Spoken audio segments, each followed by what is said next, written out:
and welcome back to the Live for Today, Plan for Tomorrow podcast. My name is Gabe Bodner, and I am your host.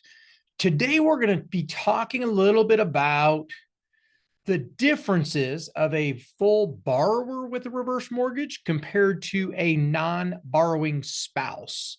Additionally, we're going to talk about the pros and cons of having someone on title versus not having someone on title.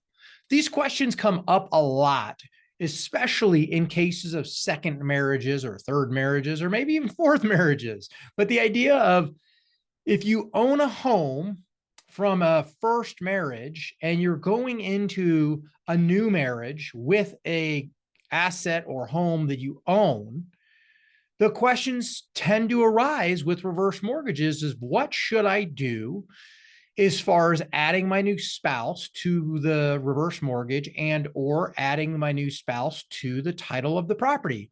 Again, these are great questions that tend to arise outside of first marriages, although it doesn't mean they can't be part of a first marriage conversation. So without further ado, let's jump in. All right, with a reverse mortgage, there's two different types of what I would call a borrower. Okay, there is the borrower whose name is on the loan, who ultimately has the protections and benefits of what the reverse mortgage offers, to include the monthly payment plan. If the borrower is on a monthly payment plan, that plan will continue for as long as that borrower is alive and living in the house and continuing to pay taxes and insurance. The same as the line of credit. As long as that borrower is alive and living in the house and paying taxes and insurance, the funds are going to remain available to the borrower. However, there is something called a non-borrowing spouse. A non-borrowing spouse is typically someone who is married to the borrower and potentially occupies the property as well. Okay, now we have to delineate between an eligible and an ineligible non-borrowing spouse. What that basically means is, does that non-borrowing spouse have eligibility for loan deferral if something happens to the borrower? Let me clarify. Let's take an eligible non-borrowing spouse. An eligible non-borrowing spouse would be a spouse that's married to the borrower and occupies the subject property as their primary residence.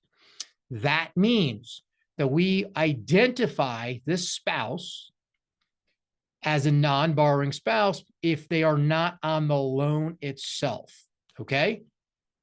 With that being said, the non-borrowing spouse, as long as they're eligible because they occupy the property, means that if something were to happen to the borrower, okay, they pass away or they permanently leave the home, the non-borrowing spouse, the eligible non-borrowing spouse, would have the eligibility for continued deferral of the reverse mortgage balance, of reverse mortgage payments.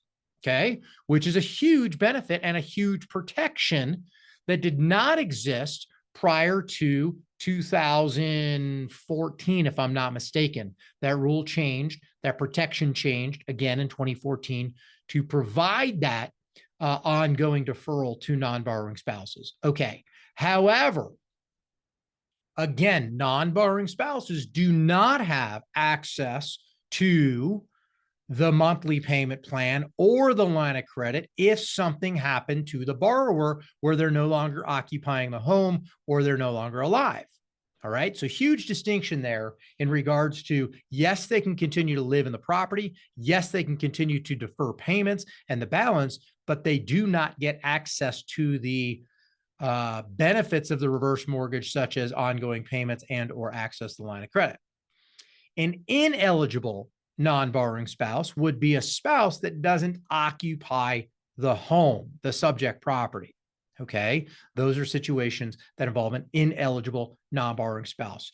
So when we talk about adding a spouse to a reverse mortgage, you can be added as a full borrower or a non-borrowing spouse. And as I just outlined, the borrower would be able to access ongoing monthly payments and able to access available funds in the revolving line of credit, but the non-borrowing spouse would not have access to those if something happened to the borrower where they were not alive and or, again, living in the house. Shifting to title. I, first of all, am not an attorney, and I cannot and will not give legal advice. And when we start talking about vesting and how to hold title and who should be on title, you should absolutely speak to an attorney to get that advice. However, what I will tell you is you have to think about what you want to have happen with your property if you are no longer alive.